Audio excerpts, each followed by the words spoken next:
Hello, and welcome back to the Cognitive Revolution. Today, I'm speaking with Amit Jain and Jiaming Song, CEO and Chief Scientist at Luma Labs, makers of the Dream Machine and the new Ray 2 video generation model. I'm also joined for this episode by my friend Stephen Parker, Creative Director at Waymark, and one of the few creators that has logged a proper 10,000 hours with video and image generation models dating back to the original DALL-E over the last few years. Our conversation begins with a discussion of how the Luma team trains models to create fantastical and other fundamentally out-of-distribution visuals for which there is little to no relevant training data available. But considering the force of intellect that both Amit and Jiaming display, their belief that video models are on the critical path to AGI, their ambition to create multimodal AGI at Luma Labs, and the range of novel and occasionally hot takes they share, I think this episode should be of interest to anyone, regardless of whether or not you're particularly interested in video generation models specifically. Keys to Luma's model development success, as you'll hear Amit explain, include a relentless focus on dataset curation, frontier advances in efficient learning algorithms, and a strong drive to understand what their models are actually learning as they go through the training process. These fundamentals create base models that can learn new concepts, including the bolt cam and many other camera motion concepts they've recently introduced, in a highly sample-efficient way. Meanwhile, for things that existing models can't learn so quickly, we also discuss Luma's outer loop of product development, which consists of building scaffolding and other behind-the-scenes systems that unlock new model capabilities and also validate customer demand. With that done, they then seek ways to internalize those capabilities in the next generation of the model, and then they repeat this process for each generation as customers continue to apply new and better models to harder and more valuable challenges. For me, the most interesting part of this conversation was the discussion of model interpretability, emphasizing that we should not expect AIs to process, represent, or understand information like we humans do, or even to do so in a way that's generally human grokkable. Amit likens current interpretability techniques to archaeology, in the sense that they're fundamentally limited to piecing together what models have already learned in the past. More interesting, from his perspective, is the study of training dynamics and engineering of datasets that are needed to teach models what they most need to know. In the last 15 minutes or so, Jiaming offers an intellectual history of diffusion models. This gets pretty technical, and for most people, myself included, it will require some additional study to fully understand. But I would summarize it by saying that the generative AI era really began with the realization that with the right problem formulation, unsupervised learning can work on web-scale datasets. For text, this was simple next token prediction. And for images, it was gradually adding noise to real images and then training models to remove that noise one step at a time. Since then, there have been a mix of practical tricks, theoretical insights, and model-enabled dataset improvements that have unlocked far more precise steering of outputs and breathtaking efficiency gains. From distillation techniques, which amount to training a model to perform multiple denoising steps in a single pass, to consistency models, which try to ensure that a model will generate the same output regardless of where it begins on its denoising path, to flow matching models, which use theoretical connections to differential equations to take a more direct path through the latent space, to Jiaming's latest inductive moment matching technique, which optimizes the model in distribution space and performs generations in a small number of optimized steps. All of this should at minimum give you a sense of how inference prices have fallen so precipitously, even as quality has dramatically improved. While we didn't have time to go as deep into the philosophical underpinnings of Luma's multimodal strategy as I might have wished, I left this conversation with the sense that Luma Labs is definitely a company to watch. It won't be easy for any model development startup to compete with the big tech hyperscalers in the scaling laws era, but Luma's mix of product market fit, vision and ambition, and research prowess gives them as good a chance as any I've seen. And I absolutely look forward to having them back again in the future. As always, if you're finding value in the show, we'd appreciate it if you take a moment to share with friends or write us a review on Apple Podcasts or Spotify. And of course, with the stakes of AI development continuing to rise, I welcome any feedback you might have for how I can do a better job of elevating the discourse and help steering the future away from catastrophic risks and toward the dream of AI abundance. You can reach us via our website, cognitiverevolution.ai, or by DMing me on any social platform. Finally, a quick reminder that I'll be speaking at Imagine AI Live, May 28th through 30th in Las Vegas, the Adapta Summit, August 12th and 13th in Sao Paulo, Brazil, and the Enterprise Tech Leadership Summit, September 23rd through 25th, again in Las Vegas. Tickets are on sale for each of these events now, and if you'll be there, please do reach out and let me know so we can meet up in person. With that, I hope you enjoyed this insightful and thought-provoking conversation about the development and philosophy of frontier video generation models with Amit Jain and Jiaming Song of Luma Labs. Amit Jain and Jiaming Song, CEO and Chief Scientist at Luma Labs, makers of the Dream Machine and Ray 2. Welcome to the Cognitive Revolution.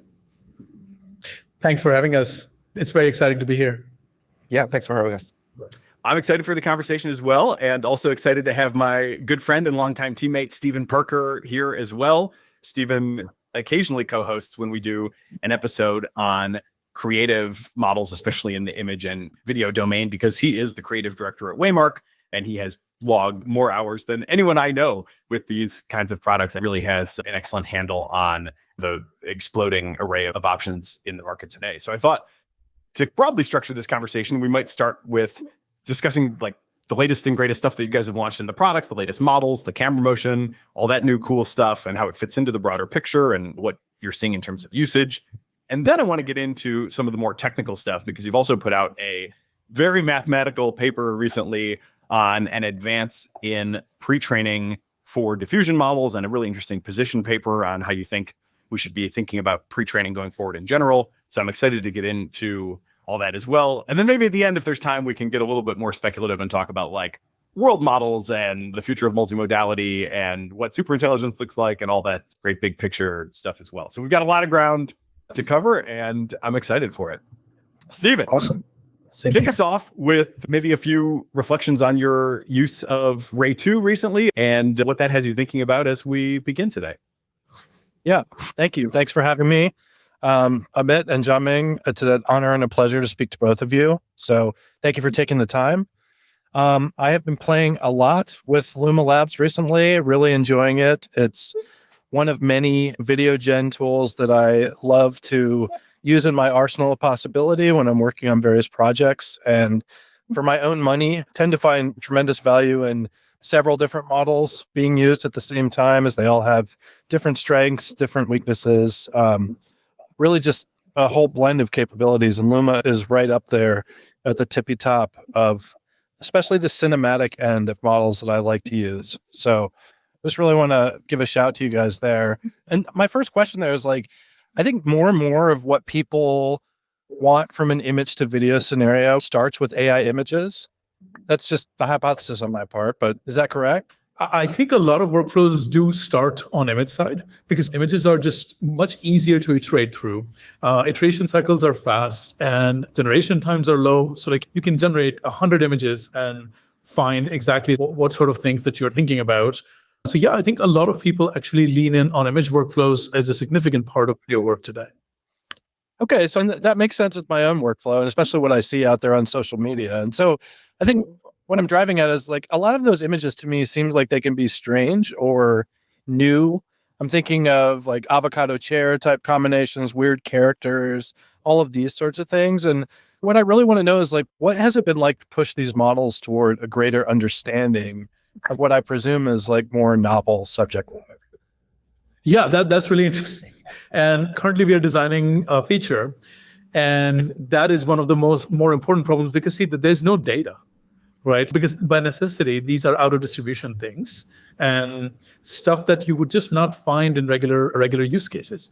So I think the singular answer there is like you need to really work on a very strong base model that has strong capabilities of like understanding what is happening and being able to like then deal with these very unrealistic outer distribution scenarios. So let's say like a pickle sitting on an avocado chair, like, and you start with the pickle standing up and you want it to come and sit down. There's no scenario you've ever seen that, right? But you've seen chairs, you've seen people, and you've seen anthropomorphic things, and you've seen them doing things like sitting down, right? So this again comes down to the idea that like these models are not memorizing behaviors. These are not memorizing like how this thing's done, how this is done, how this is done. They're generally distilling out base ideas and capabilities, like the core things. What does it mean to be anthropomorphic? What does it mean to sit? What does it mean to be a chair? that kind of things, right? And then when you combine them together, the better your model is at these foundational understanding, the better it's going to be able to do when it's presented with these kind of like entirely out of distribution, funny, uncharacteristic scenarios. If I'm understanding there correctly, like improving the base model is just giving you better and better performance with things that are out of distribution.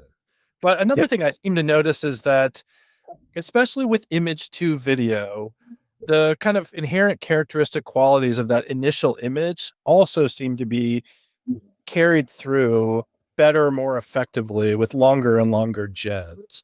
Do you think that's aligned with improvement of the base model as well? Or are you guys doing more stuff behind the scenes to check against that image more regularly as the gen is occurring? What's going on behind the scenes there? There's a lot that goes on behind the scenes of like trying to understand what is in the image. These things are not just models, they're systems. And so we definitely take care of many things in the back, like to try to break some of these down. But generally, they are crutches for the model to be able to understand. In the next iteration of the model, we make it so that we don't need that system. So like initial model, like which was called Dream Machine, and now it's like, or now retroactively renamed to Ray 1, it had many of these crutches to make it feel and work much better, right? Like, to understand motion, to understand different vocabularies, to like translate it into language, it understands all this kind of stuff. Ray 2 doesn't need even like 10% of that. But now, because people are now pushing it to do more things, we have to like build some of these systems again. Like, oh, well, okay, I see. That's what someone is trying to do. How do we understand this part? For instance, like characters, right? All the character understanding in Ray 2 is very much like an external to the model, right? But then as we design Ray 3, it's all going to be internal to the model. So this is a trend we have seen in language models as well, that when people push the current model to doing things it was not designed to do, like labs like us, we build systems around it to at least address. We gather the data, and then we just bring it to the model. And this also applies to like people, what we call application layer, that kind of stuff. Like application layers come up, they build like these specific use cases, but then we see that, and we are able to like then just build it out in the next model. And the general rule of thumb in this industry is that, or at least in the technical side of it, is that anything that can be done in the model is going to be better than what is done external to the model. And we can talk a lot about that, but that's generally the situation. That's great. I'm happy to double click there as much as you want. I know we're early in, but I do think this is a super fascinating topic that it kind of skews towards secret sauce, company proprietaries, that sort of thing. And so there isn't, frankly, a lot of conversation about these kind of systems built behind the models that then you try to reincorporate into the model moving forward. Is anything else you could say maybe more specifically about beyond data as a loose term, like making sense of these systems and how you teach a model from there to appreciate what was inherent about that system that was helping you? I think that would be fascinating to know. That's a big conversation, and Jiaming, you should like also chime in at any time. But the 2x go a little bit deeper into like inside the model versus outside the model, right? Like intra model versus extra model. That's a really important thing, because whatever you can do in the latent space, all the thinking, whatever you can do about, so for instance, let's talk about video for a second. If you're able to reason about like the actions that are being performed, the characters that are there, what would that character do, the lighting of the character, all these kind of things inside the model, rather than like a system that actually like generates the right like lighting, then tries to piece together the narrative arc, then tries to piece together all these things. Of course, that system can work. That's not the problem. But of course, like people try to do that. Like if you remember, what was the name of the company? It was a script writing company or like a copywriting company, Jasper. Right. And they tried really great ideas, to be honest with you, right? But the thing is, when you can do it inside the model, inside the latent space, you're just able to work with a lot more information. You're able to do the kind of edits that like outside the model, you just don't have the control mechanisms for the model to be able to do. It's like this thing, but there's a blood-brain barrier between like a generative model and the outside world, right? And when people say, hey, we want controllability, they want to penetrate the blood-brain barrier better, right? And be able to tell the latent space what they exactly want. And it will get there. There's no question about it. But inside, there's a level of intelligence that is just really, really great. Outside, there's a level of intelligence that's really, really great, which is you or I who is using it. And then there's a barrier. So things where you can actually communicate from outside in a higher level and then let the brain inside do as much as possible internally, collate information, think about sequencing of events in the video, think about what happens to a character, their arc, their timeline, their causality, all these kind of things. The more you can do inside the model, the richer the outputs you're going to get. This is what chain of thought also looks like in language models, right? Like instead of forcing the model to like structure its thinking into like, oh, like do this. No. Chain of thought is, if you have read the recent Anthropic paper, where they claim chain of thought is actually facetious. And it's just a way to seed the latent space of the model, right? Like to direct it, make the model be able to direct it. And whatever it's outputting is not that realistic of what it's actually thinking about, right? That is actually an indication of that. We have seen that now, like instead of like trying to force the model to output JSON through external coercion, let's just make the model very good at structured output. And then like suddenly you have agents, right? So you're going to see that in multimodal especially, because in multimodality, if you're able to simultaneously think in audio, video, language, image all together, right? And combine reasoning from language, appearance from video, and like all the aesthetics you have seen in images, and then audio that you're able to like hear in all the videos, these kind of things. If you're able to combine them, you're going to have much better outputs than through external systems. But yes, we do build these systems, then we obviate them in the next model training. Jiaming, any particular thoughts there? Yeah, of course. So I tend to agree with Amit here. So like instead of trying to like program this into complicated workflows, just imagine like how you would like communicate with another human. You don't actually like need to program their brains for them to understand that you want to achieve this level of workflow. Of course, there might be some like back and forth, but the process itself is pretty much natural. And I think this can only be done if you build these capabilities into the model, in the sense that the models needs to be more intelligent.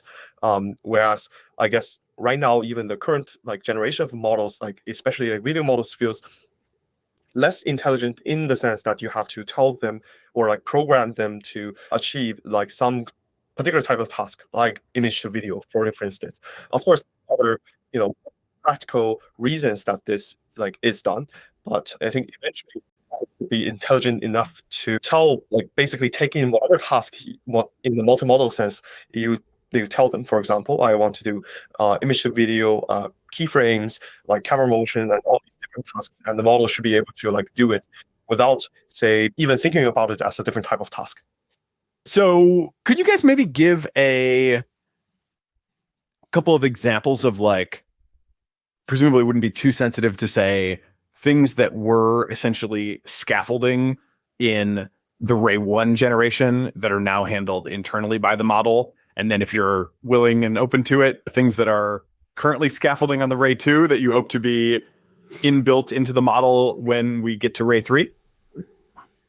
Like, I guess one example would be like maybe camera motion. Like in like Ray 1.6, we had camera motion features shift, but that was like obviously like harder to actually control and like lower quality than what we recently released. So in this iteration, you can see that there is a lot more like different types of like flexible camera controls, such as like bulk cams, which without the user having to prompt for exactly the extrinsics and the intrinsics of the camera, it just works. So of course, you can also give it more explicit controls. That's what some users would want. But I guess for other users, maybe what they really want is just like, I convert this scene into like give me this effect into the scene without like me having to specify the very detailed controls. So I think that's one of the like features that we have it in the model. I think what would be like really interesting is to like build into the model like now is one level ahead of like being able to represent the scene, like the bokeh.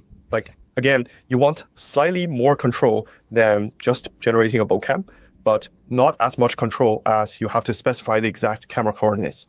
So maybe somewhere in between, you can have something like, oh, given this camera trajectory scene, I want this bolt cam to be like moving faster, moving slower, having like more angle changes, or like focusing on some other like subject matter. So this kind of like more interactive, like editability of the scene is something that we are like thinking about like maybe having in the model in the next generation. Hey, we'll continue our interview in a moment after a word from our sponsors. Let's talk about ElevenLabs, the company behind the AI voices that don't sound like AI voices. For developers building conversational experiences, voice quality makes all the difference.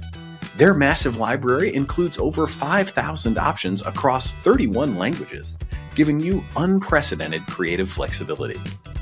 I've been an ElevenLabs customer at Waymark for more than a year now, and we've even used an ElevenLabs powered clone of my voice to read episode intros when I'm traveling. But to show you how realistic their latest AI voices are, I'll let Mark, an AI voice from ElevenLabs, share the rest. ElevenLabs is powering human-like voice agents for customer support, scheduling, education, and gaming. With server and client-side tools, knowledge bases, dynamic agent instantiation and overrides, plus built-in monitoring, it's the complete developer toolkit. Experience what incredibly natural AI voices can do for your applications. Get started for free at elevenlabs.io/cognitive-revolution. There is a growing expense eating into your company's profits. It's your cloud computing bill. You may have gotten a deal to start, but now the spend is sky high and increasing every year. What if you could cut your cloud bill in half and improve performance at the same time? Well, if you act by May 31st, Oracle Cloud Infrastructure can help you do just that. OCI is the next generation cloud designed for every workload, where you can run any application, including any AI projects, faster and more securely for less. In fact, Oracle has a special promotion where you can cut your cloud bill in half when you switch to OCI. The savings are real. On average, OCI costs 50% less for compute, 70% less for storage, and 80% less for networking. Join Modal, Skydance Animation, and today's innovative AI tech companies who upgraded to OCI and saved. Offer only for new U.S. customers with a minimum financial commitment. See if you qualify for half off at oracle.com/cognitive. That's oracle.com/cognitive.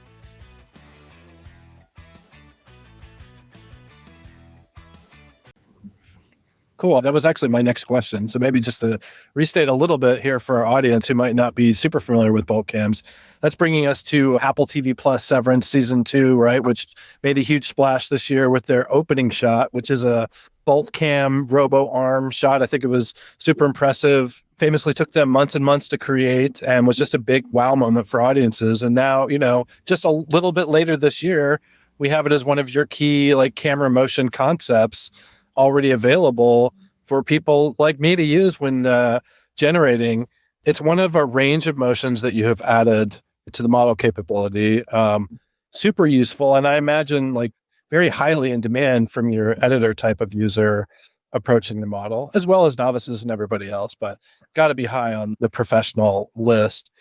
What has it been like to develop that feature specifically with an outlook on the professional user or maybe customer requests, coupled with modern trends like Severance Season 2 and the bulk cam? So basically, there are models, right? The things you teach it during pre-training. And then there are many capabilities that people want to teach them on. And language models have this really special ability, which is called in-context learning. You showed some examples and it becomes that. And I think that's a truly emergent, intelligent capability. Visual models aren't there yet. They'll get there, and soon enough, actually. But they're not there just yet. But that doesn't remove the need for teaching these models specific things you want in the moment. So we have been working on this idea. So we published a post about this, a white paper, whatever you want to call it. We call them concepts.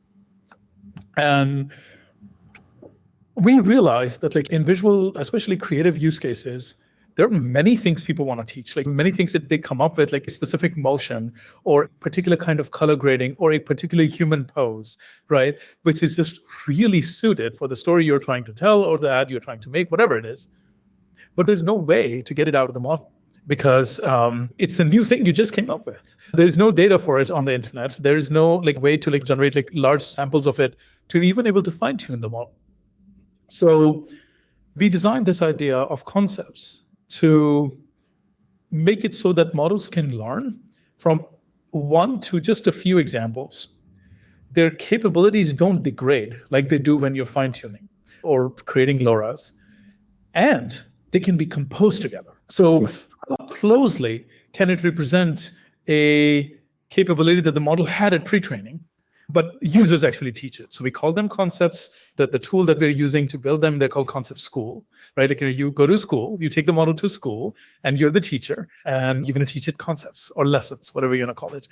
So the camera motions you're talking about, the bolt cam and like dolly and the reverse dolly, all these kind of things that we taught, actually, we were able to teach it to the model very quickly, or relatively speaking, quickly, with very few examples. And you're going to see like the next batch of it come out this week and the next batch come out next week, so on and so forth. And our goal is to basically teach our models everything about filmmaking this way. And eventually also give this ability to people to be able to teach them. Right now, like it's a little bit finicky, as new technologies tend to be. So we haven't made it open access yet, but we will in the future. So these camera things, right, like, the way we are building them, to answer your question on feedback and these kind of things, there are like some of these which are basic storytelling tools. Being able to track a shot, being able to move left, being able to move right, like, basic things. And they're done by people 1,000 times a day. Whenever you're like shooting something, it's like, oh, the camera moves left, like, up, right? Or you're tracking an actor who's like doing these kind of things. So you want that. And then you want to also balance it with some things which are absurd and which are funny, or which people just can't do in real life very easily. Like, for instance, bolt cam. If you want to do bolt cam really well with that smooth tracking, you actually need a robot. Yeah. So MKBHD has one. I'm sure James Cameron has a few, but like most of us don't.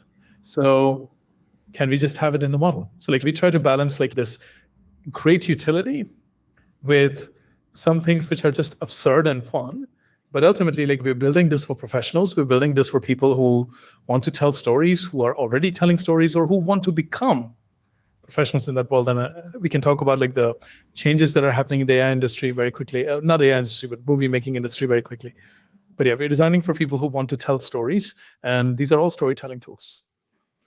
So two things there that just brings to mind for me. One of them, selfishly, is talking about those repeat actions that the pro user takes. One of the pro actions I take all the time is leveraging your audio generation feature, which is great. It's for people who don't know, after you generate a video, you can just press the audio button and it will give you another prompt opportunity and give you the ability to generate audio for that clip.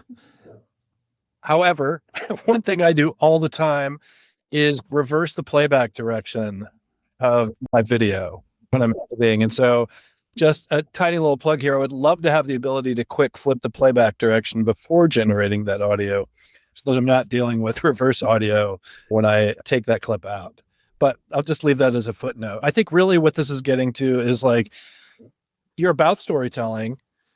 You have all kinds of users telling all kinds of stories, and that skews towards fantasy, Hollywood cinema, anime. That's everything, right? Yeah. How do you imagine that translating to multimodal understanding? Is it just like it's an attempt to understand everything everywhere all at once? Or is there like particularly unique insight that you feel like you gain in the pursuit of art first that helps with the overall mission toward multimodality? See, what we are trying to do is, so the mission of Luma is to build a multimodal intelligence, right? Multimodal general intelligence. If you were to not personify, but if you were to materialize it in front of you, and you were to ask, like, what does that look like? The intelligence that LLMs embody, that looks very much like abstract intelligence that humans have, with language and things like that. When you think about multimodal intelligence, of course, it has that abstract part. But what does that actually look like? It starts to look very much like a world in a globe. Like you have this world in front of you, and it has all the physical properties and all the physical phenomena that happen day to day in our physical world. It also has those intelligent beings inside it that do things that like increase the entropy of the universe, that like interact with each other, that do all these kind of things. So a term a lot of people use is world simulator, right? But I think simulation is a weaker term here than it should be used. It's basically just like it's a world model. It's like a physical manifestation of the universe that you have outside. Of course, it's a weak facsimile, it's an approximation, but yeah, it's a model of the world, of the processes that we are having. Now, coming to the creative side of it and why that is important for this mission is like storytelling. Like if you think about it, like language models, right? Like, and we were like, oh, this is only good for JSON, and then we're going to produce just JSONs, right? That's not very good. When you force intelligent systems to play games, to come up with like abstract new things, to come up with like instruction following, like, oh no, I want this, then I want this. When you ask them to dream, that's when like you get intelligent systems versus just like procedural systems that are like following a set of rules that you have created. When you force them to deviate from that, making movies, telling stories is a very critical part of it. It's a part of like human existence too, right? Like how good someone is at storytelling is generally a very good bearer of IQ, right? Like, can they actually think beyond just the most like physical thing that is in front of them? Right? What is the consequence of A? What is the consequence of that? What is the consequence of that? What does it lead to things? That's what stories are, right? Event A then happened, then B happens, then C happens, then D happens.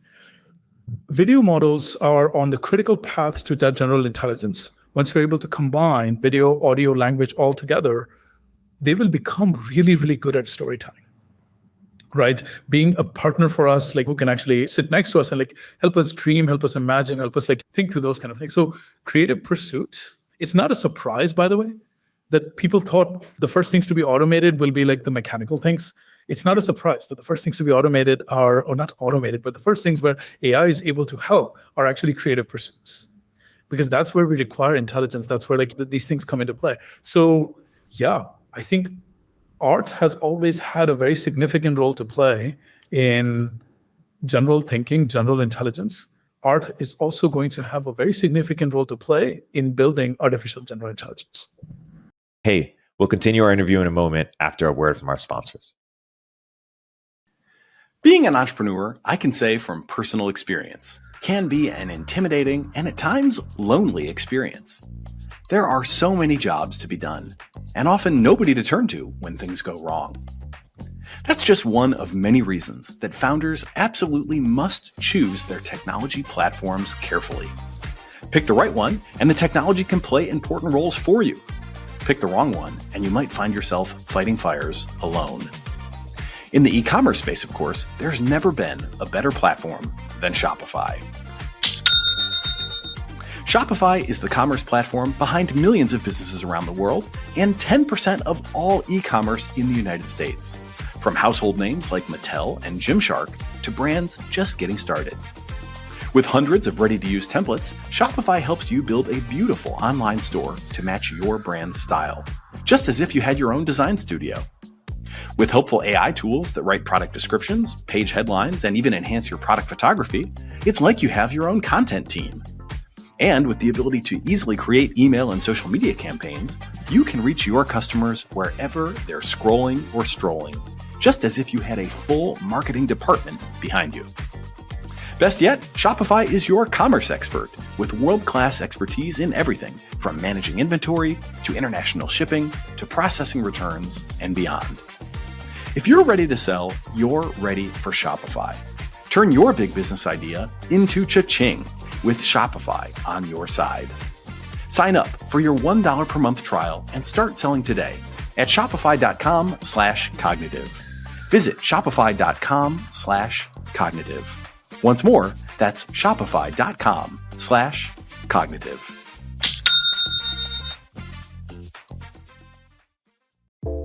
What does the future hold for business? Ask 9 experts and you'll get 10 answers. Bull market, bear market. Rates will rise or fall. Inflation's up or down. Can someone please invent a crystal ball? Until then, over 41,000 businesses have future-proofed their business with NetSuite by Oracle, the #1 cloud ERP, bringing accounting, financial management, inventory, and HR into one fluid platform. With one unified business management suite, there's one source of truth, giving you the visibility and control you need to make quick decisions. With real-time insights and forecasting, you're peering into the future with actionable data. When you're closing books in days, not weeks, you're spending less time looking backward and more time on what's next. As someone who's spent years trying to run a growing business with a mix of spreadsheets and startup point solutions, I can definitely say, don't do that. Your all-nighters should be saved for building, not for prepping financial packets for board meetings. So, whether your company is earning millions or even hundreds of millions, NetSuite helps you respond to immediate challenges and seize your biggest opportunities. And speaking of opportunity, download the CFO's Guide to AI and Machine Learning at netsuite.com/cognitive. The guide is free to you at netsuite.com/cognitive. That's netsuite.com/cognitive.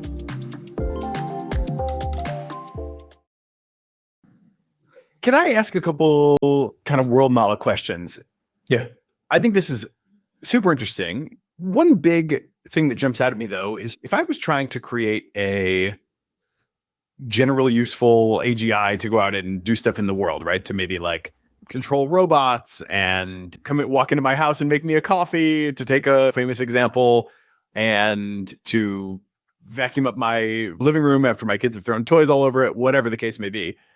I would want this sort of world model. And I'm certainly a big, I wouldn't say believer at this point is the right term, because I think it's like pretty well demonstrated that the large foundation models are learning these higher order concepts. And that's like, I think, become pretty much indisputable at this point. So, well convinced by the evidence in the literature that this is happening. But I wonder about the sort of fictional side of it, the magical side, the like, there are no dragons in the real world, but your models have learned to also represent dragons, right? So in a way, you have a real world model plus. It sort of goes beyond what is real and into the imaginative, the fictional, etc. And I wonder, like, obviously that's good for storytelling because people want to tell stories that are not bounded by reality. But does that have downsides for the sort of practical utility of making multimodal intelligence that I just want to like come into the world and do useful work for me? Yeah. So I think like there's a short term answer for the short term and there's the answer for the long term.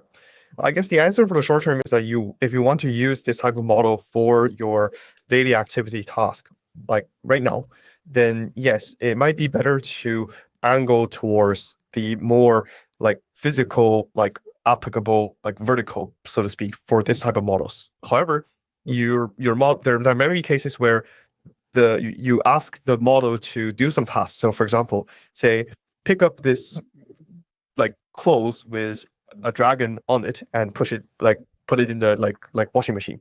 And if the model doesn't really know about the concept of a dragon, you can't actually pick up the dragon like pattern like clothes into the washing machine. So even this kind of like knowledge that is like fictional can still be very useful for like real world like physical tasks, because again, even the concept of a dragon by itself is related to like other physical concepts that like people see in the world. For example, it looks like a lizard. It has like scales that are exhibited in like reptiles. It has wings, which are, you see them in like bats and birds. So even these concepts are this, if you think about it, are what like humans' interpretation to like what they see in the real world. So it's like the dragon is generated by humans looking at the real world as a part of their training data, and they generate something that is like out of ordinary.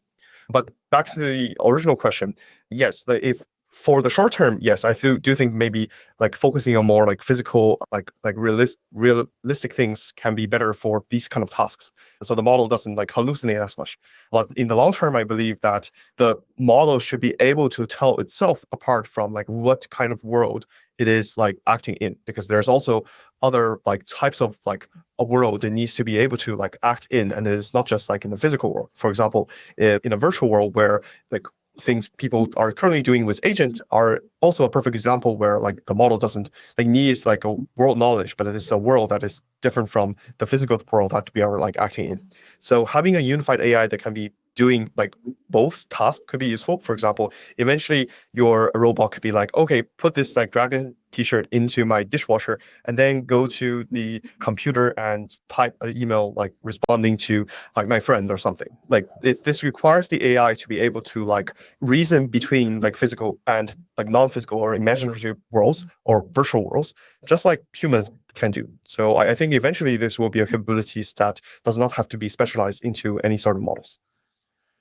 I don't know if you're doing interpretability work on your models internally, or if you have any partnerships, academic or otherwise, that allow you to do that kind of stuff. Maybe you know the answer because you maybe have done this work, or maybe you could speculate as to whether you would expect to find features in the model that would represent like, this is a realistic physics simulation versus this is a magical realism type of scenario versus this is a Minecraft environment that we're in right now, or we're playing Pokemon or whatever the case may be. Like, it seems like that probably would happen at sufficient scale, but I don't know if we are there yet or if anybody's really had the opportunity to look.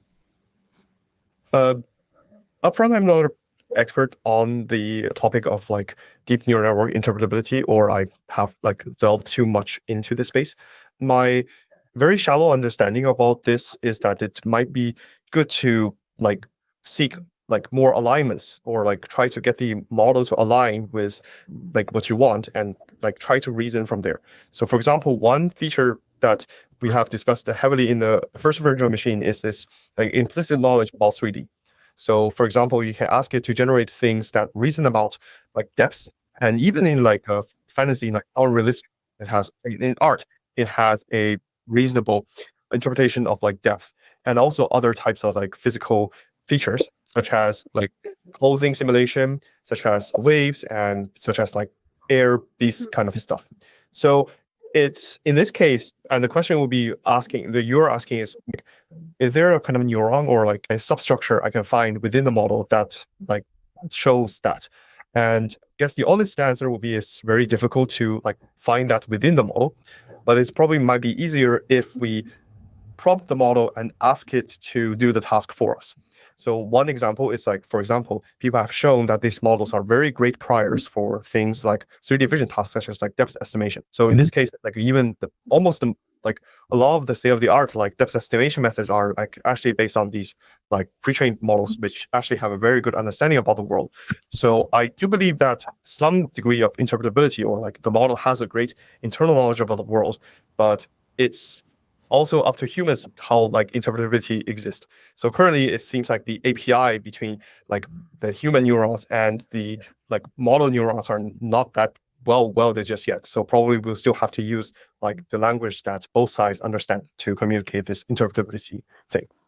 Yeah, there's definitely some fraught challenges there. Yeah, Amit, go ahead. This is an interesting philosophical question that Nathan and I go back and forth on all the time. I mean, we tend to hear from people a lot that these models have physics knowledge inherent in the training. They have a great, rich 3D understanding of the world, that we see it in this or that. I personally am not entirely convinced that they aren't just seeing more and more kind of movement across a 2D space and have like greater and greater pixel understanding. I can understand somebody arguing against that from maybe a systems-based training regime where we're training first on 3D scaffolding or something like that. But as my own naive understanding is that sort of thing isn't happening in the training. I just think it's a really interesting question. Like, are we actually seeing the physical appreciation for a 3D space, or are we just seeing more of an expert interpretation of a 2D pixel space? So I would say it's, I would draw at this like ability to maybe predict or like reason about physical scenes in this representation of the 2D pixel space to like a Turing test. So in the Turing test, your goal is to like not tell whether the model knows like grammar or not, like whether this internally represents the scene with the grammar that humans define. It's like not really part of the question that we are asking. What we are asking is that whether talking to the model, it feels the same to talking to a human.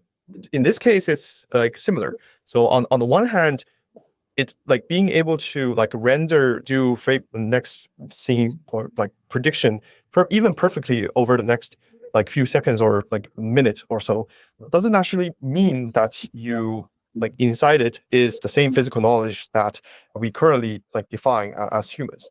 But on the other hand, to a utility standpoint, it might constitute as passing the Turing test for like visual generation. Yeah.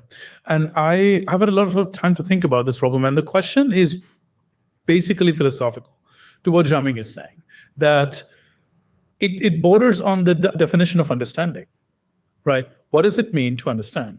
And people make the argument that humans have something very special or deep where we understand at some level, But it's very hard to actually argue about that as well, because how would you know? Right? You can say like, oh yeah, but I know this is 3D. That's why I understand it. Like it clicks in my brain that this is 3D and not 2D. But that's all. Like the brain is this really interesting organ that is simultaneously thinking and telling you whatever you is or itself that it is thinking. And that's so weird, right? Think about it. Like it's self-aware. The self-awareness part is the most interesting part of it. So coming back to like say 3D understanding for just a second, like what does it mean for humans to have 3D understanding? Actually, like humans don't really, I'll take a slightly different stance than most computer vision researchers take, which is that like, oh, humans actually perceive 3D and things like that. We don't really perceive 3D. Yes, we have two eyes, we have stereo vision, but like stereo dies out at like about 20 centimeters. Outside of that, the disparity is almost nothing, right? Like, and then like case in point, if you like hurt one eye and you have an eye patch, you can still drive. You have some initial trouble trying to grab a piece of glass or like something close up, but you really drive. Of course, you have hands and you have proprioception, so the brain gets other signals, right? That teaches it like depth and that teaches it some of these things. But it's hard to really argue that the brain actually maintains some sort of 3D representation in the brain, right? It might not. We just don't know. We have no way of understanding it. So a generative model, why is it any more special that it has a explicit 3D representation inside it, like a mesh or whatever have you, than just understanding these concepts more implicitly or more in terms of 2D space and time? And as long as it, to Jiaming's point, as long as it's able to generate something that looks 3D consistent, why do you care how it actually did it? Like planes fly, but they don't flap their wings. The phenomena that birds use and the phenomena that planes use is actually very similar, right? Birds generate lift by like moving the wings itself. Planes do that by pushing themselves through the air and like doing that. So while the phenomena is the same, the mechanisms are very different, right? Humanoids right now, like we are trying to build them, they move, but their movements seem very different from how we do it, right? It's going to happen more and more. Like all machines that do things humans do, like dishwashing. We wash dish very differently than dishwasher. But are the dishes any less washed because the dishwasher actually didn't have hands? I don't think so. So philosophically coming back to it, I don't think machines have any prerogative to think exactly how we do, have representations inside them like how we do. It doesn't make them any less intelligent. It doesn't make them any less capable. In fact, they should do it differently because the substrate they're on is very different. Human brain is a 20-watt piece of organic tissue. On the other hand, here we are running things on gigawatt scale clusters. Why should they think the same way? So that's my answer to that problem, actually. Like, I think people who are focused on making machines think exactly as humans do, making them exactly as interpretable as humans have, are misguided. They are not only reducing the capabilities of machines in that process, but also wasting their own time. They should use that time to scale attention better. They should use that time to like design regimes that can like do more efficient learning, like all these kind of things, right? Yeah, I think it's a waste of time. All right. I agreed with like the first 85% of that, but the last 15% I want to challenge. Go for it. When it comes to interpretability, in terms of like, why would you care? And I am, the 85% does include the idea that like, I don't expect the AIs to be representing things in the same way that we are, or thinking broadly in the same way that we are. And I don't think that should be used to discount them. I have a funny series of tweets where it's like, it's only a concept if it comes from the concept region of the human brain. Otherwise, it's just sparkling notions or whatever. So I'm with you in terms of viewing that as a straw man. But I do think when you look at something like Golden Gate Claude, for example, where they were able to say, okay, we were able to go in, isolate what very strongly appears to be the Golden Gate Bridge concept. And now when we artificially turn that up, we get Golden Gate Claude. And then, yes, that's just a curiosity and a cute demo. But I actually thought when you were talking about the concepts feature that you were building, that maybe you were doing it that way, where I could imagine that you might say, if you had taken in, and I'd be interested to hear how you are doing it, if it's, because it seems like it's not this, but what I had imagined you might be doing there is taking a similar approach, trying to identify directions in the latent space and then injecting them or turning them up in order to enable these different concepts. And it seems like you probably could do that and be like, turn on anime or turn on Toy Story style or whatever. Steven has a much better vocabulary for the different styles than I do. But I assumed that your concept work would be similar to Golden Gate Claude. And I guess the question there would be like, doesn't that seem like it would be a very useful thing to study and potentially be able to marshal? And if you're not doing that, maybe can you tell us how you are doing it? So there's a difference between treating something as a black box and being able to do empirical experiments on it. But we are in the philosophical land again, because like we are not really, think about physics, right? A lot of people think our knowledge of the world and it's completely interpretable. And because we have an equation, we understand how the systems work. That's not how like any of the laws of physics actually are, right? Science is not the act of interviewing God, if that existed, right? I'm not saying one way or the other.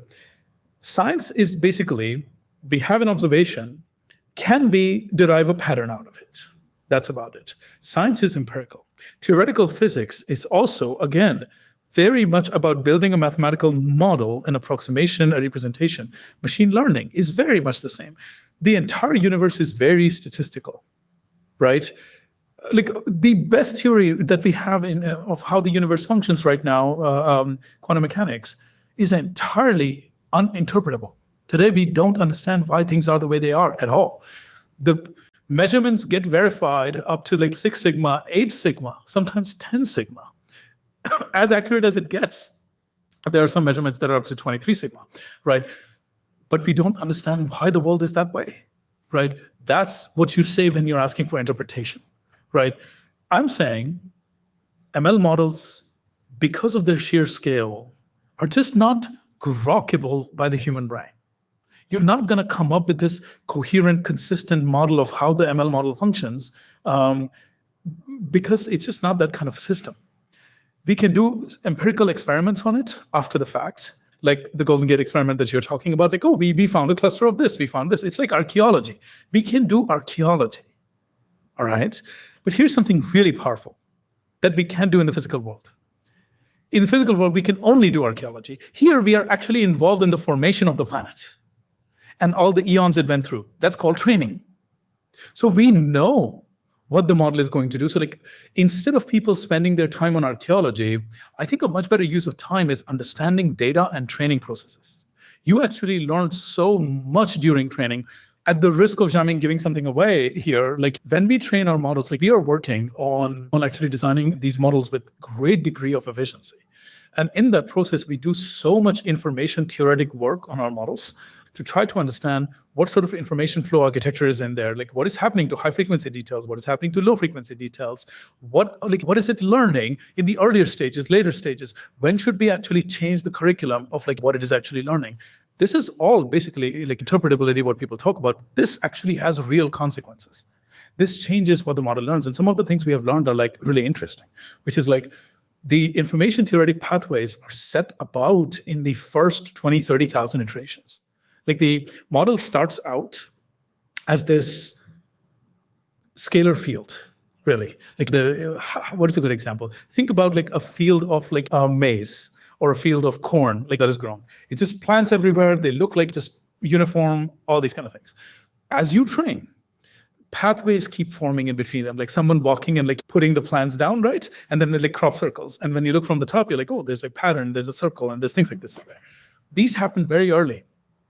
And the distribution of data you have in that time and like the kind of learning rate regimes you have used decide a lot of what is going to happen in the later stages.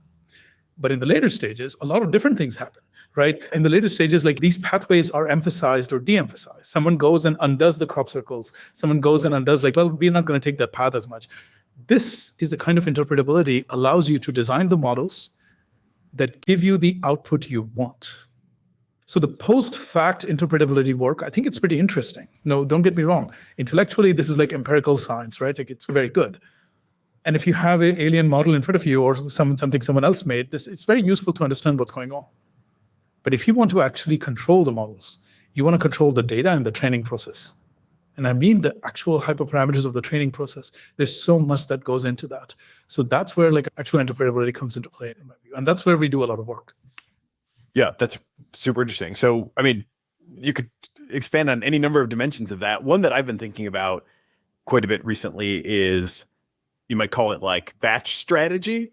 It sounds like you are probably getting pretty intentional in those early phases of training about making sure that you are feeding batch by batch, like the right mix of data, so that, because I can imagine if you had, I've always looked at these like loss curves and you see these occasional spikes and you're like, what's happening there?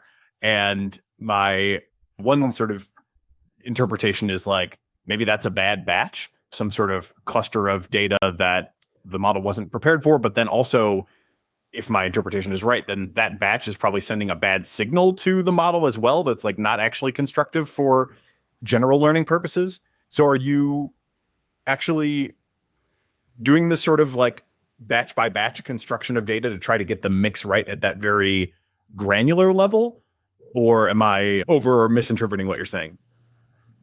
I think Jiaming can answer this a bit better, but I can clarify my own statement. I don't mean like handpicking it that much, but I think we come at it from the other direction, which is a lot of curation and filtering and removing like garbage examples. The technique to training really great models is not to throw billion samples of garbage data at it and it will figure out of the garbage, right? The technique is show it what you want it to learn and show it good examples from there, right? At large scale. So yeah, you do a lot of this pre-processing, filtering, that kind of stuff. But Jiaming, I don't know if you have a different take on that. Yeah, I think it's a very interesting question to be seeing. Basically, is like, what is the like right data set, like essentially. Like interestingly enough, the kind of the statistical methods that we're using like for like training these machine learning algorithms are actually quite different from what the real world actually is. So if you run this algorithm, whether it is on like language models or a diffusion model, you're mostly making like ID assumptions. Basically, you have a data point, you assume that these were drawn independently and identically from the world distribution. But the real question is like, is there a world distribution, or and whether like the like how you even define the world distribution is a real question. So I think regarding the question of like what is the best data set, it's actually very hard to like have this right answer. So I think people probably take a second, like, you know, less statistically driven, but more say like objective driven approach. So it's like, okay, how do I control the data set such that I get a better quality or like better outcome? And that's been a deeply studied also in the realm of like, let's say language modeling, for example, like how much like English do you want to have in your entire like corpus? To be honest, it is very hard to reason about these in a like a theoretical level, because you wouldn't want to say that, okay, we just based on how much English to be put into the data set based on like number of populations who speak English. So that's probably not the right way of like doing it. And instead, like having a more like empirical focused approach is probably the right way of finding it. But the exact solution is probably very messy, and there's not really a lot of like key, like concise principles behind it, despite how easy it is to explain maybe the idea of like machine learning to a like general purpose obvious. Maybe, Jiaming, would it be too much to ask for you to give us a short masterclass in the intellectual history of diffusion models? Because I think you're probably the best person in the world maybe to do that. Yeah, of course. So I sketched it out. And the mantra that I always say to myself about the original diffusion models is the big unlock was there's all these images out there. It's really easy to just programmatically add noise to them step by step until you get to pure noise. And then the insight is if you just train the model to do the reverse and learn a denoising step, then if you run a bunch of those steps in a row, you can start from pure noise and eventually get to some image. The original versions of that were like totally undirected and just generated an image out of nowhere. Then we got classifier guidance, and that sort of was enough to steer us in the direction of particular images. And then I want you to take over and tell us the major updates in the field that have brought us to where we are in terms of efficiency and control. Yeah, of course. So I guess like the first known method of diffusion models was actually reported in this 2015 ICML paper. It's from like Russell Dickstein. So he described the actual like algorithm for like how to train or how to formulate the forward and reverse process of a diffusion model. However, that never really caught up because back then the experiments were done on like very small like MNIST data sets, and it has like still the same problems that like plagued diffusion models like very early on back then. So it was like, to researchers of that field, it seems like, okay, I have like GANs that work in one step and it also works much better on the large scale. Why am I bothering myself on this method that seems like very hard to grasp and like very slow to like generate samples and so on? So the first kind of like real breakthrough on this field came then on 2020 which was on the paper called like Denoising Diffusion Probabilistic Models by Jonathan Ho et al. And the basic idea is that, first of all, it validates the validity of this idea and made it as like efficient, or not efficient, but made it as performant as GANs on certain like tasks. So it was still very inefficient. So in the sense that you need like many 1,000 steps to like converge to the right image.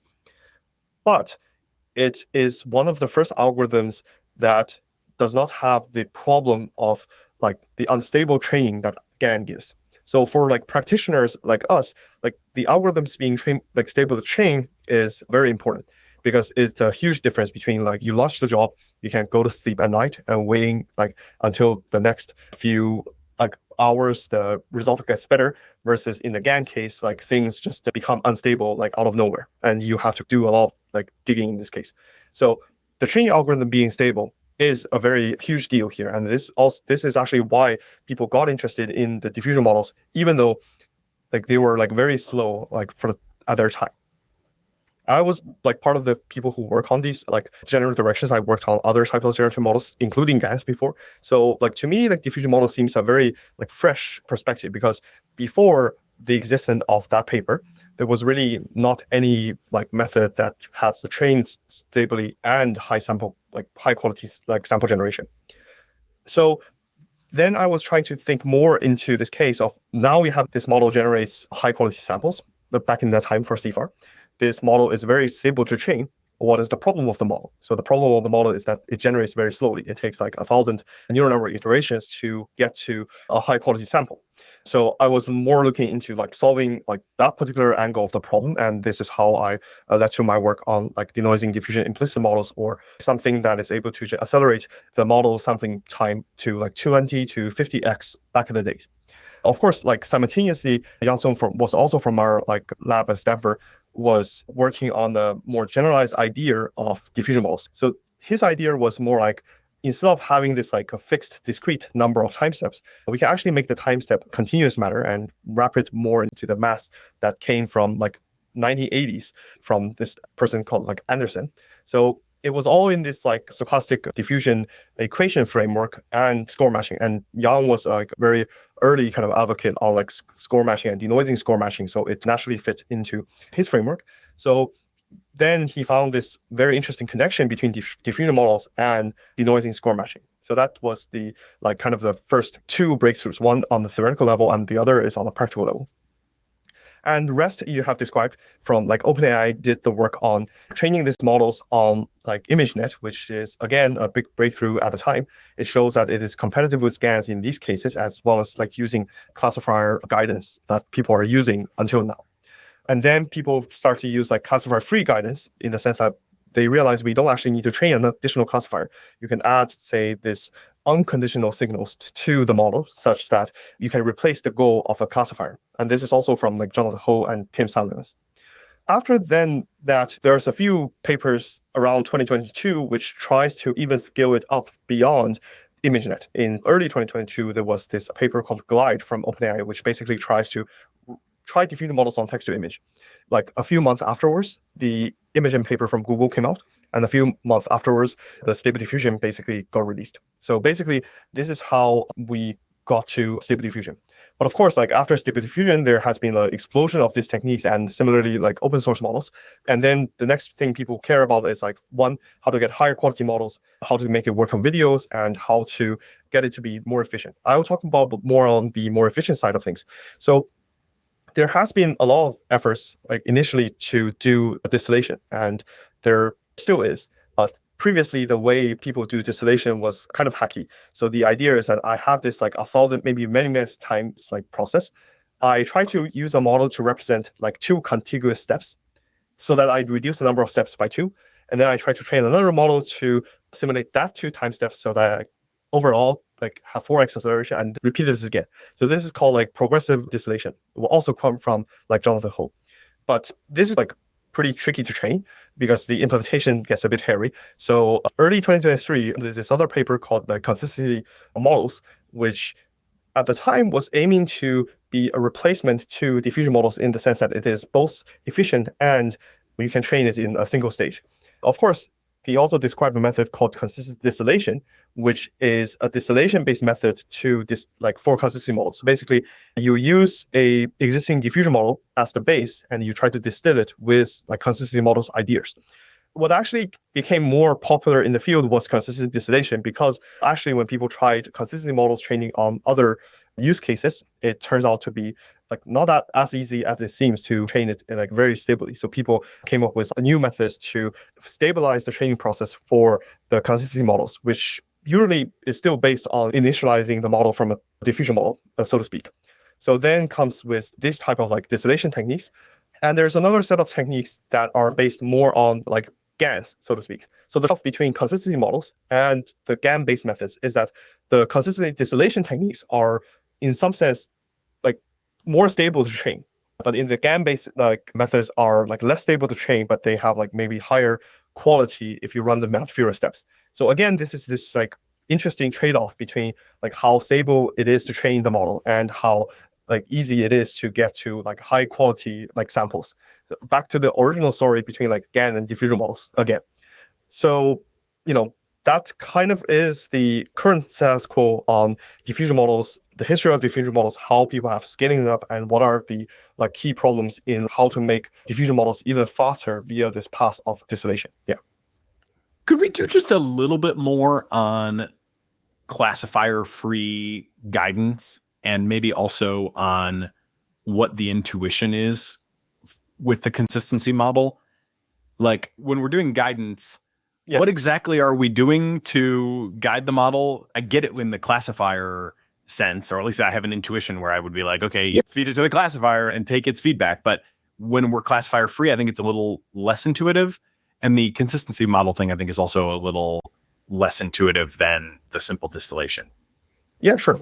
So before we talk about classifier-free guidance, we can talk a little bit more about like classifier-based guidance. So the idea is that diffusion models, it tries to represent a score or the gradient of log probability of this distribution called P of X. You try to guide it with some like conditional signal. Let's call it Y. So basically, instead of actually trying to sample from P of X, you want to sample from P of X given Y. However, this you can train on this, of course, but another way to like treat P of X given Y is to apply the Bayes rule. So basically, the P of X given Y is equal to the joint of P of X and Y divided by like P of X. So I guess that's basically, you can think about like P of X as the score or the diffusion model without any like condition. And the P of X and Y part is the score of the model with condition, because like the other reason is that the P of Y, which is the condition part, you like don't actually care about it during sampling, so you can just drop it. So basically, that is why in classifier free guidance, we have this like unconditional model, which represents the denominator, and the conditional model, which represents the numerator. But all in all, it's basically application of Bayes rule. A consistency model is basically something like this. Maybe it's easier to explain consistent distillation first. The idea is that I want to have a one-step model to generate the like right solution, but I want to find a way to bootstrap it from a regular like diffusion model. So the idea is like this. Suppose I have a perfect like one-step model, and it follows the trajectory of the diffusion model. So basically, the idea here is that we want to learn a model to distill the process in which a diffusion model would have normally gone through with many steps. We're just like distilling this function. So a consistent model would do, in principle, in the distillation case, is that you can compute the one-step prediction at different time steps. And I guess time step is a concept that is correlated with how much noise you add. So, the more noise you add represents like a different time step or maybe a higher time step in this particular case. So in a consistency model, the idea is to build a connection between like two quantities. The first quantity is basically at a given particular time step, what is the prediction that you are going to make in one step? The second quantity is that if you suppose you are using two steps, and one step is the regular diffusion model step. So you run one regular step of diffusion model to a time step that is closer to like your original state. And then you run this like same consistency model to like reach the final step. So basically, the way how consistency distillation is trained is that it tries to basically minimize this like loss function.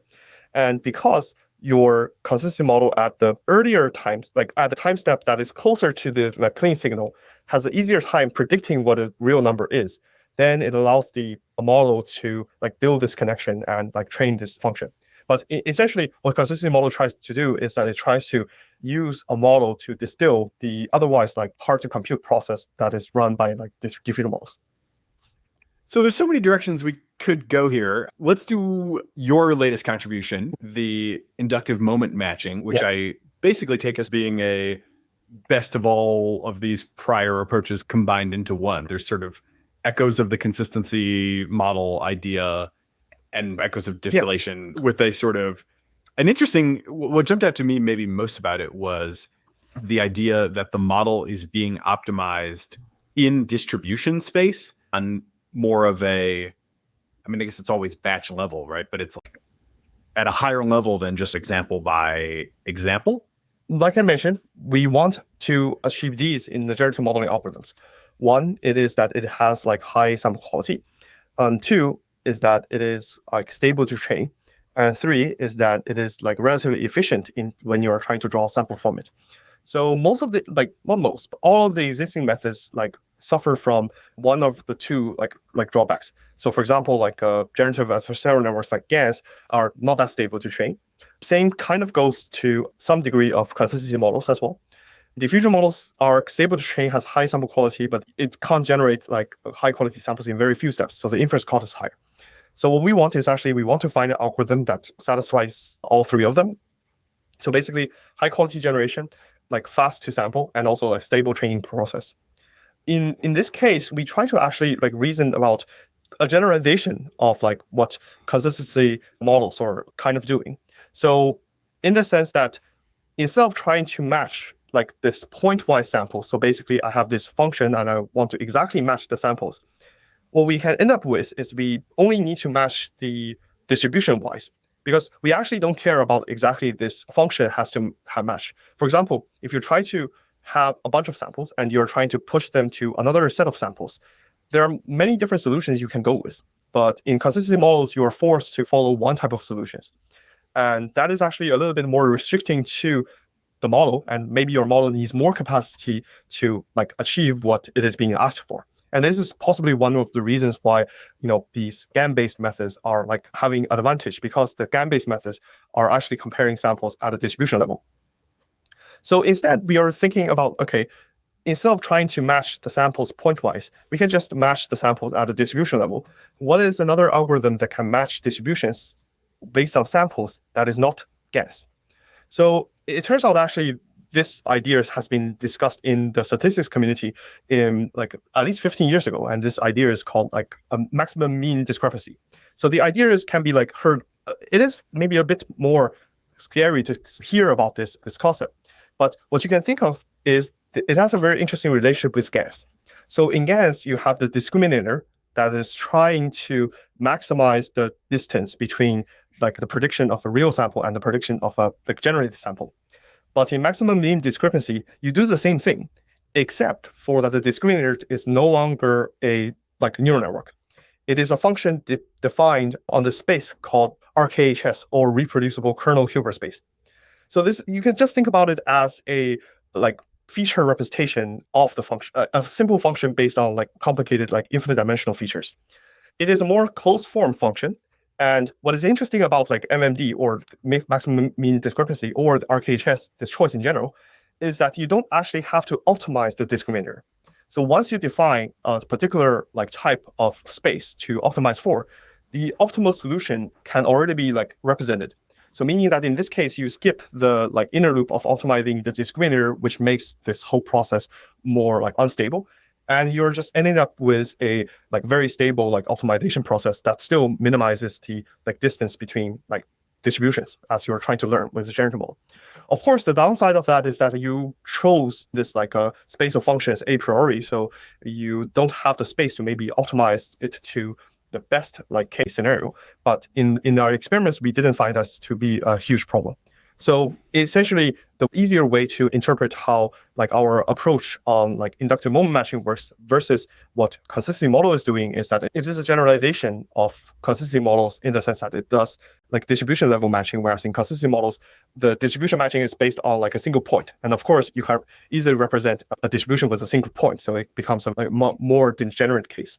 So this kind of explains why in certain cases, consistency models are unstable to train. And we actually did ablation studies controlling the amount of samples we use to compare distributions. And in one sample is the consistency model is unstable. With two samples, it is also a bit unstable, but it becomes unstable later. But with 4 samples or more, the training process actually becomes more stable. So that's how we get into this one-stage process that has high quality generation. Maybe just last question, because I know we're at time. Just looking forward, you guys are obviously deeply invested in multimodality.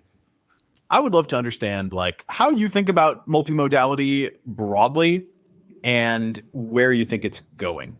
We probably don't have time to explore this answer, to be honest with you. This is the entire foundation of the company. But I will say this, which is that currently, what people think of multimodality is not really it. These are language models that have been fine-tuned to work with image, work with audio, work with video. And it shows some capabilities which are actually really beneficial in the context of whatever the thing the language model is doing. That's very good. But as you're seeing, individual capabilities like understanding of objects, like object recognition or segmentation, or just being able to understand what's going on, following long threads of things people doing, causality, all these kind of things. These understandings in multimodal models is still worse than dedicated computer vision models. And that tells you that this might not be the approach, right? That we're not quite there. It would be if we built all these language models, but they were still worse than RNNs at interpretation of language or natural language, right? Then that's not the case. Language models are fantastic at that. What we're seeing basically is that this is a very promising direction. And obviously the bag of tokens approach is extremely helpful, but we need to look beyond just language backbones and trying to retrofit everything to it. So Luma's approach is very different. And we are coming at it from the direction of this unified, singular, latent space where we can think and reason about all these different pieces of information as if it's one. And technically, it is one, right? Nature doesn't make a distinction between video and image and audio and things like that. These are just signals. They just happen. They're all part of the same simulation. They're all part of the same environment that we are in. And an action produces these signals in all of these different modalities, exposing different facets of its existence and occurrence. So we need to think about it in that same way. And currently, we see that most of the industry is extremely short-sighted when it comes to thinking about multimodality, or, well, for good reason, by the way, right? There's so much to be done in language, and people should continue to do that work. But there's a new approach that is necessary to actually solve multimodality, right? And that's what we are taking. It doesn't answer all your questions, but we don't have time. We'll come again next time.